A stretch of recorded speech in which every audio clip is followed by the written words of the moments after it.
Olá pessoal, bem-vindo a mais um vídeo. Comunicação é tudo, é o nosso canal. E quero falar com você hoje sobre um assunto que está em pauta, em voga para todo o processo de treinamento, de apresentações, em especial do nosso trabalho, que é vinculado diretamente ao processo da comunicação, notadamente a comunicação verbal. Palestras, aulas, vendas, negociações, nas quais as pessoas fazem apresentações para o board da empresa ou fora do contexto profissional também, nas lideranças de maneira geral, em igrejas, associações, Rotary Lines, maçonaria, turminha de esquina, associações, associação comercial, entre outras tantas oportunidades. Quer dizer, a pessoa mostrar o seu brilho a partir da sua habilidade de comunicação. E um dos principais recursos utilizados, e hoje de outra maneira, com todo um outro padrão de consciência, é a contação de histórias. Hoje é o tradicional storytelling.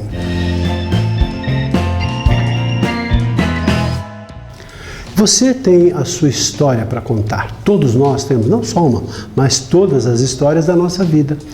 Desde quando você nasceu até hoje, da sua família, quantas experiências você tem lá, da sua formação escolar, das suas relações com seus amigos, das pessoas que você conheceu, das emoções que você sentiu, das viagens que fez, dos aprendizados que teve. Olha, cada uma dessas experiências pode se traduzir numa história. Só que teve lá um autor, que é o Joseph Campbell, que fez o famoso livro chamado Jornada do Herói. Ele escreveu um livro chamado Herói de Mil Faces. E o curioso é que, adaptado dessa estrutura que ele criou, que ele desenvolveu, o Campbell era um antropólogo e ele criou assim uma estrutura, porque ele começou a analisar as grandes histórias, os grandes eventos e percebeu que ali existia um padrão que ficou sendo depois repetido pelos grandes produtores de filmes, de cinemas em nível internacional. Alguns filmes, por exemplo, baseados nessa estrutura do Campbell, bastante comum e certamente deve tê-los assistido: Rei Leão, Homem-Aranha, Angry Birds, Harry Potter, Moana e tantos outros filmes. Então tem aquele momento em que as coisas vão acontecendo e as etapas elas são muito semelhantes, porque as histórias são contadas, claro, cada história é uma história, mas baseada numa estrutura básica. É sobre essa estrutura que eu quero falar com você, porque você, a partir de agora, desses estudos, claro, não espero que apenas uma fala de poucos minutos vai te transformar, mas vai te alertar para essa possibilidade, para você pesquisar, estudar e aprender alguma coisa sobre storytelling, que é um dos trabalhos que desenvolvemos. Também temos a felicidade de desenvolver aqui em nossa empresa cursos de storytelling. Mas para que você possa ter a ideia de como é que isso pode fazer com que a sua simples fala se tornem falas extraordinárias, impactantes, motivadoras, bonitas e cheias de um conteúdo especial, justamente pela inserção, da utilização de recursos de storytelling.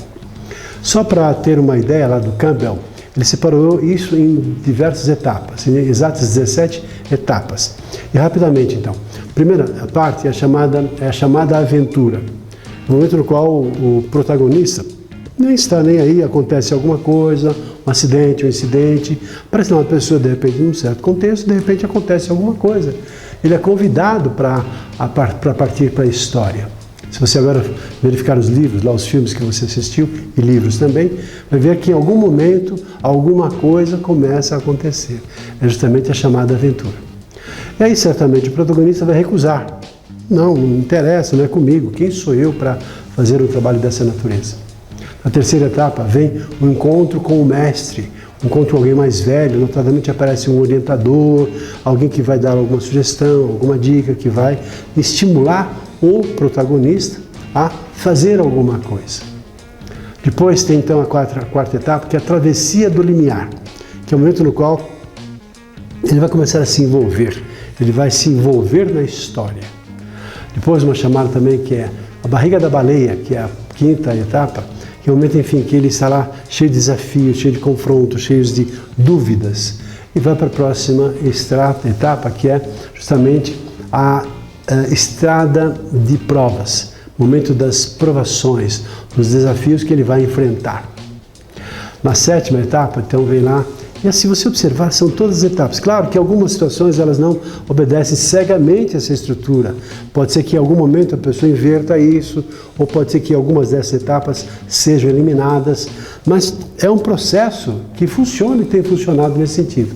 Depois então vem o encontro com a deusa. que é um momento que tem inspiração, que tem lá algum apoio, alguma coisa que vai fazer com que ele encontre forças para seguir adiante a sua jornada.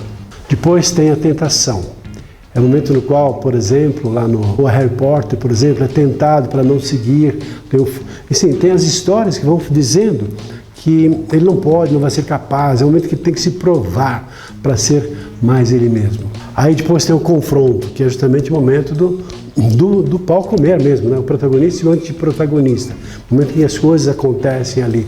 O momento da indecisão, o momento do desafio. E até então, na sequência, vem a apoteose, que é o momento da conquista, da decisão. Ali na fase 11, tem a fase da conquista. O momento em que ele se apodera daquilo que ele pretendia. E depois, na sequência, vem o retorno à recusa. Ou seja, o retorno ou a recusa ao retorno, o momento ainda de alguma limitação em relação a ele assumir essa nova fase. Na fase 13 tem lá, de acordo com Campbell, o voo mágico, ou seja, a volta à vida real. E nesse sentido também, na fase seguinte, vem o resgate interior, dele ter essa nova visão, essa nova postura no aspecto psicológico. A travessia do limiar, ou seja, ele passa a ser um senhor de dois mundos, porque a vida não será mais a mesma. Talvez por aspectos positivos ou negativos, aí de acordo com o desenrolar da história. Mas é o momento em que ele volta para a vida real transformado. Ou, claro, conforme o tipo de final que o autor escolhe para o vídeo, para o filme, para o livro. E certamente você para a sua vida. E na fase final é a liberdade para viver, ou seja, vive ou cria-se uma condição para um novo patamar de existência. Obviamente, todos nós temos as nossas histórias, as grandes decisões, e as nossas histórias são baseadas em quê? Como Harry Potter, como o Rei Leão? Não. Nós tomamos decisões quando nós fazemos rupturas, quando nós fazemos mudanças de patamar na nossa vida, quando nós assumimos a nossa vida profissional, a nossa carreira, quando escolhemos uma faculdade na qual nós vamos estudar ou uma profissão, ou também na vida espiritual, que enveredamos por um determinado caminho, ou aprendemos coisas novas. Na nossa vida intelectual, os livros que lemos, os cursos que fazemos, as escolhas que fazemos que vão nos fortalecer intelectualmente. Os nossos hobbies, as nossas diversões, nosso lazer, como é que aproveitamos a nossa vida em viagens, em fazer aquilo que nós desejamos, praticando um esporte, qualquer que seja ele. E também na condição, no aspecto de relacionamento, notadamente relacionamentos com uma pessoa mais próxima, um relacionamento amoroso. Então todos nós temos as nossas histórias.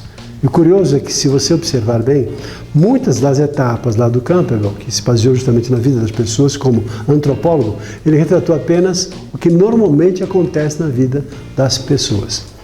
Fica a sugestão para você fazer essa análise, e se você tiver a condição e quiser aprimorar mais e mais o impacto das suas palestras, das suas exposições, das suas aulas, esteja atento para essa ferramenta fabulosa chamada Storytelling.